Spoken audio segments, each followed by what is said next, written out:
Üdvözlök mindenkit a keleti pályaudvarról. Ezúttal nem építkezéseket fogok megtekinteni, hanem elhagyom az országot, és egészen Pozsonyig megyek most így első körben, és megnézzük a várost. Most, hogy végre nem a nyugatiból indul a vonat, mert Rákos rendezőnél karbantartás van, most ez így kapóra jött, hogy végre a keletiből is el lehet jutni Pozsony irányába.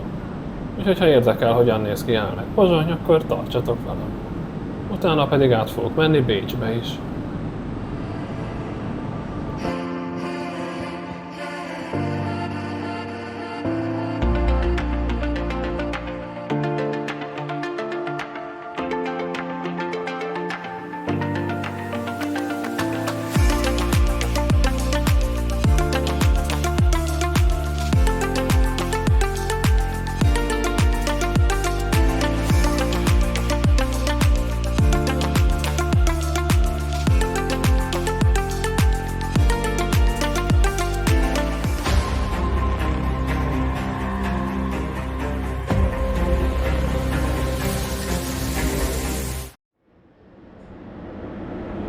Hát megérkeztem Pozsonyba, és itt pedig Sűsápi személyvonatot láthatjuk. Na jó, hát S60-as, és hát nekem ebből az jutott eszembe.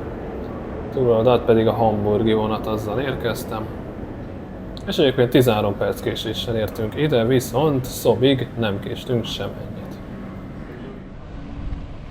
Azt hiszem, ez itt a Liszt Ferenc tér, és itt a buszok meg a trollik is pirosak. Ez pedig a főpályaudvar, hát nem egy nagy látványosság, de ez a főpályaudvar itt.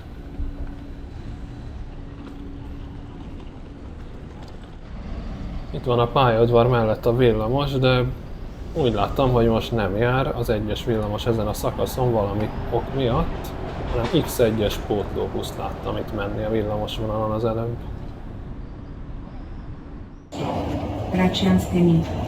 Na ez aztán nem semmi utastájékoztatás a pozsonyi járműveken.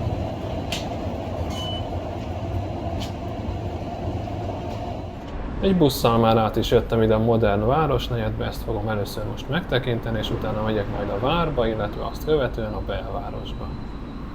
Este pedig Bécsbe. Ez a pláza pedig egy olyan 3-4 éve készült el, és egybeépítették a buszpályaudvarral. Mutatok itt egy képet, hogy ez hogy nézett ki előtte. Na nem arról fog szólni ez a videó, itt a plázában sétálgatok, oka van annak, hogy miért jöttem be, és nem az, hogy itt megmutassam, hogy néz ki egy pláza. Szép, modern, de ennél sokkal izgalmasabb dolog lesz itt.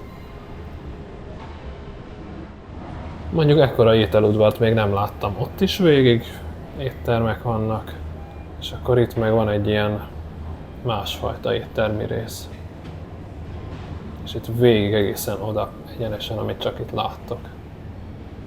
Ekkora szerintem nálunk nincsen sehol egy plázában sem. Na itt véget ér ez az éttermi rész, és amiért jöttem, az pedig ez itt. Illetve majd csak ott lesz fönt. Mert ki lehet ide jönni, itt is vannak még ilyen éttermek, de föl lehet menni, és fönt van egy jó nagy park. Futókörrel, játszótérrel, mindennel, mindjárt meg is nézzük. Na hát íme ez a kilátás itt a pláza tetejéről. Itt vannak ezek a gyönyörű, kerek, magas épületek, a felhőkarcolónak nem is nevezhetjük, mert nem érik el a 150 métert. Ott épül még több felhőkarcoló. És ugye ezzel jöttem itt fel, egyébként lifttel is fel lehet ide jönni. Látjátok, itt van a futókör is, és itt van egy hatalmas park egyébként. Míg az emberek várják a buszt, vagy akár mikor csak úgy kijöhetnek ide, és itt a pláza tetején is el lehet ütni az időt.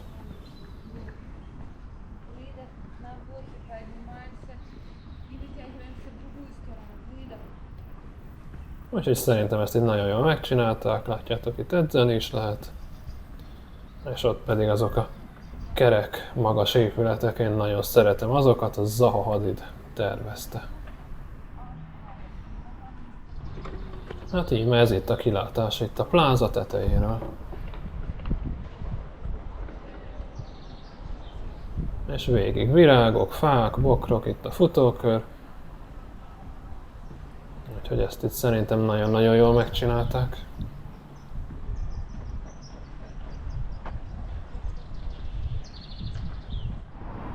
Most itt a pláza túlsó végén vagyok, látjátok, arra is vannak ilyen magas házak, nagyon-nagyon teleépítették Pozsonyt magas házakkal, itt is épül valami új, lehet az is egy felhőkarcoló lesz. Ha nem is mind olyan magasok, csak ilyen 100-120 méter körüliek, de hát akkor is azok is elég magasak. Szerintem már túlzásba estek, hogy mindenhova tesznek, elég lett volna csak egy pontra, például itt erre a modern negyedre, de már mindenhol telerakták ilyen magas épületekkel. Ott, aminek kilóg a teteje, az a legmagasabb épület egyébként a városban, az Euroveo torony, ami 168 méter magas. Úgyhogy az már mindenképpen felhőkarcolónak számít. Ezek a körök, ezek egyébként csak 105 méteresek, de hát így is ugye elég nagynak tűnnek, és Magyarországon tulajdonképpen a második legmagasabbak lennének ezzel, hiszen csak a MOL torony nagyobb náluk. Ez is ugye milyen magasnak tűnik, pedig valahogy olyan 110-120 méter körül van, ha jól emlékszem. És itt is szerintem ez is ilyen 100 méteres fog ide is épülni, meg hát épül még itt több is, de tervben van 260 méteres is már.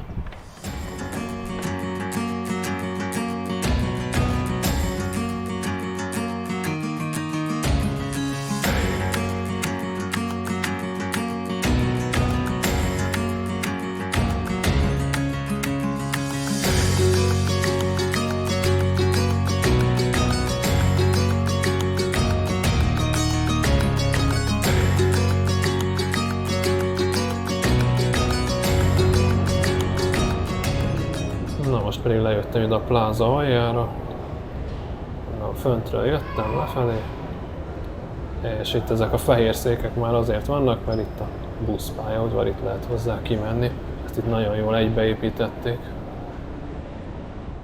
Na, itt megy az építkezés, itt pedig az út közepén itt lehet lemenni a mélygarázsba. Úgy láttam még, hogy 1200 hely volt, azt hiszem 700 valamennyi a mélygarázsban, meg még azon kívül 500. És ez itt a pláza a jobb oldalon, és itt látjátok, itt is szépen megcsinálták, jól kialakították az utat, és még középre is ültettek fákat, ott is van egy zöld sáv, úgyhogy jó előre gondolkodtak itt, hogy szép tágas helyek legyenek itt.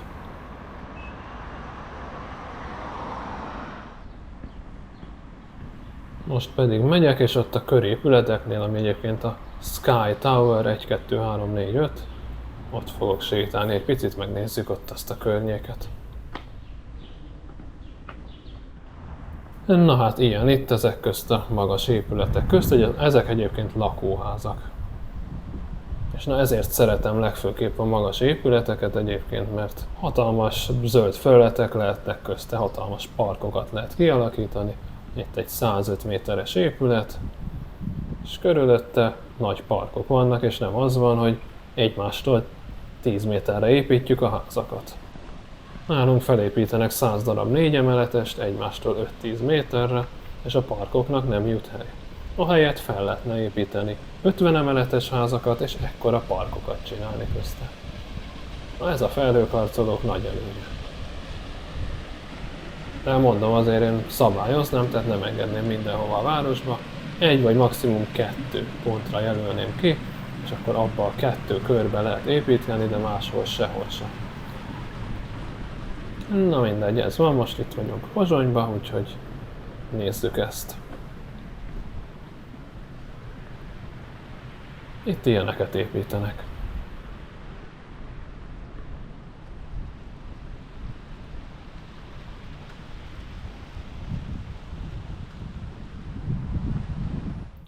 Az 5 torony mellé most épül még egy, ami már ilyen dupla lesz egyébként. Szintén Zaha Hadid által tervezve, ki is van egyébként írva. És itt épül, ez lesz az utolsó, csak ez ilyen dupla lesz. Berakom a látványtervet. Egyébként megnéztem a lakásárakat is, itt van kint a link, úgyhogy megnéztem. Hát 60 négyzetméteres olyan 160 millió forintért. És ez még csak a 3. emelet volt, nem is a 27. Viszont ez tetszik, hogy így be lehet nézni, és nincs teljesen elzárva. Na, onnan jöttem, ott volt ugye a túloldalon a pláza, Itt vannak a kereképületek. Ez itt a Panorama Tower, ebből is egyébként 2 van, mögötte van a másik, ez szerintem nem lett valami szép. És itt pedig, ahol mennek le a kocsik, az már az újabb pláza, annak a mély garázsa. Ott már szembe látjátok is az üzletkiírásokat, mert az már a következő pláza, az Euroveo. És az már a Dunaparton van. Nézzétek meg, milyen jól lefették ott is, meg ott is, ahol jönnek ki a kocsik, vagy mennek le a mély garázsba. Mert ugye itt épül egy épület, ez egyébként egy kisebb épület lesz, ilyen 3-szög formájú, és hogy nehogy valami ráhújjon, jól lefették. Hogy erre is gondoltak. Ez pedig itt egy 2 éve lett kész, ez a 168 méteres, szintén egy lakóház, az Euroveo torony. Egyébként annyira nem tetszik, és az üveg valahogy nem lett jó, valami szebb üveg kellett volna. Távolról még szép a formája, de közelről úgy néz ki, mintha 40 éve épült volna szerintem.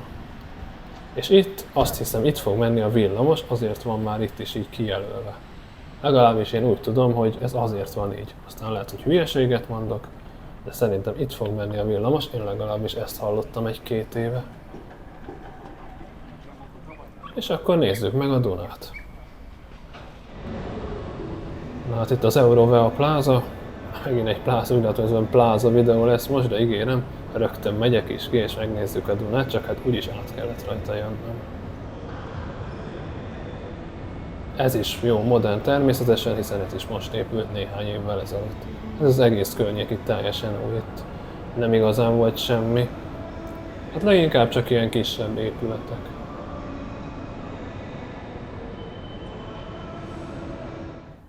Na, ki is jöttem a plázában, itt látjátok Euroveo.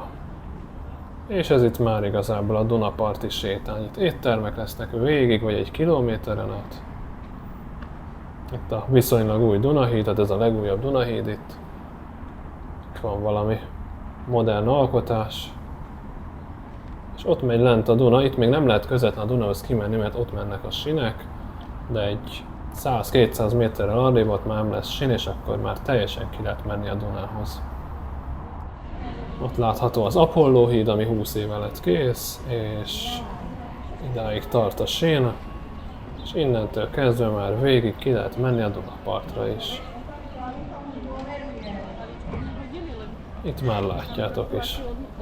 Innentől végig itt van a sétány a Dunaparton, van egy följebb is az éttermekkel, és egy közvetlen a part mentén is.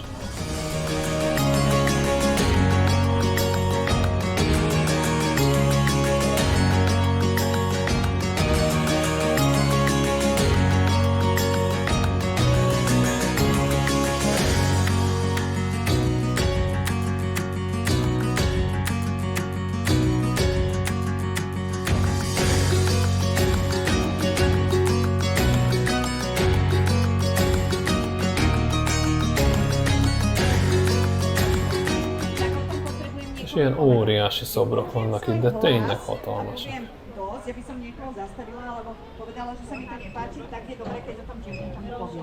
Arra pedig végig az éttermek, ahogy már mondtam az előbb, és a sétány végén picit lehetett látni a pozsonyi várat is. Ezt követően oda fogok menni úgyis. Itt pedig van ugye ez a szökőkút, és mindkét oldalán a pláza. Ott folytatódik arrafelé. És itt pedig a másik fele. Csak ez a tér megszakítja. Na hát itt vannak végig az éttermek, meg ilyen 3-4 emeletes házak itt a Dunaparton. Itt is egy csomóan piknikeznek itt a fűben. Nagyon szép gondozott fű van, látjátok milyen szép zöld, egyáltalán nincs kiszáradva se. És itt is gyönyörű szép bokrokat ültettek itt a Dunaparton is. És itt is megcsinálták ezt a sétányt, illetve itt fölöttem is látjátok, itt ki lehet menni. Ott is a Dunához ilyenből is van több is. Úgyhogy hát ilyen szép ez a sétány itt, és látjátok, közvetlenül a Duna mellett megy. Még itt egyébként még lejjebb lehet menni, ha valaki szeretne. Ez pedig itt a gyalogos, villamosos híd. De furán hangzik, de ez nem egy közúti híd, mindjárt arra is föl fogok még menni.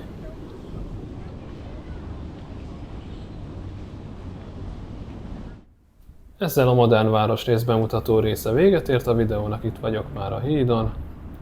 Ott pedig a másik hídon van egy kilátó, az UFO kilátó, de föl lehet menni. Látjátok a várat is.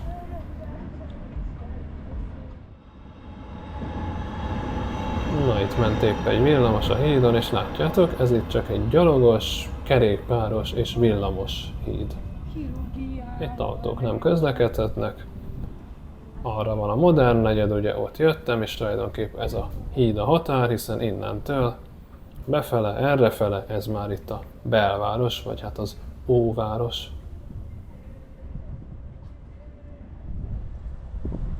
De az már csak a következő videóban lesz bennemben, bejárom a várat és a belvárost. Ha tetszett ez a videó, akkor kérlek nyomjatok egy lájkot, és holnap jelentkezek ismét Pozsonyból. Sziasztok!